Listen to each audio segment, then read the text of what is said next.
Trump ఒక దేశం మీద 60%, ఒక దేశం మీద 50%, ఒక దేశం మీద 30%, ఇట్లా ఇష్టం వచ్చినటువంటి సుంకాలు వేశాడు. దానికి రీజన్ ఏం చెప్పాడంటే మాగా అమెరికాని మళ్ళీ ఉన్నత స్థితికి తీసుకురావడం, పునర్వైభవం తీసుకురావడం అన్నటువంటి ఒక విధానాన్ని తీసుకొచ్చి, అది అమెరికా కోసం నేను చేస్తున్న వాణిజ్య యుద్ధం కాబట్టి, యుద్ధంలో ఉన్నాం కాబట్టి అధ్యక్షుడికి ఉన్నటువంటి విశేష అధికారాల ద్వారా నేను ఈ పని చేస్తున్నానని చెప్పాడు.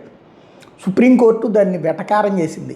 ఎరా సన్నాసి అని అనలేదు పాపం, అంతే అనకుండా అసలు ఏమి యుద్ధం ఉందని చెప్పేసి నువ్వు యుద్ధం కారణంగా ఆంక్షలు అని చెప్తున్నావు. యుద్ధం అప్పుడు నీకు ఇచ్చినటువంటి విశేష అధికారాల్ని నీకు నువ్వు సృష్టించిన కల్పిత యుద్ధంలో ఎట్లా చేస్తావు? కాబట్టి నీకు అధికారం లేదు. నువ్వు పన్నులు వెయ్యాలి అనుకుంటే కనుక పార్లమెంట్లో నిర్ణయం తీసుకో, కాంగ్రెస్లో నిర్ణయం తీసుకో.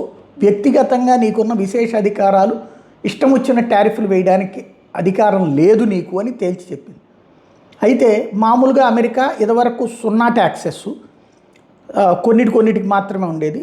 తర్వాత ట్రంప్ అంతకుముందు 10% ఫిక్స్డ్ చేశాడు. అది వాళ్ళ కాంగ్రెస్ కూడా ఒప్పుకుంది. అంటే కాంగ్రెస్ అంటే వాళ్ళ పార్లమెంట్ ఒప్పుకుంది. ఈ మిగతా టారిఫ్లన్నింటినీ కూడా వెనక్కి నిన్న కోర్టు ఆదేశాలతో వెనక్కి వెళ్ళిపోయింది. ఈవెన్ మన మీద కూడా మొన్న మధ్యన 50% వేసాడు. మొన్న 50%లో అంతా తీసేసి 18% ఉంటుంది అన్నాడు. నిన్ననే అది కూడా చెప్పేశారు, 18 కాదు 10 ఉంటుంది.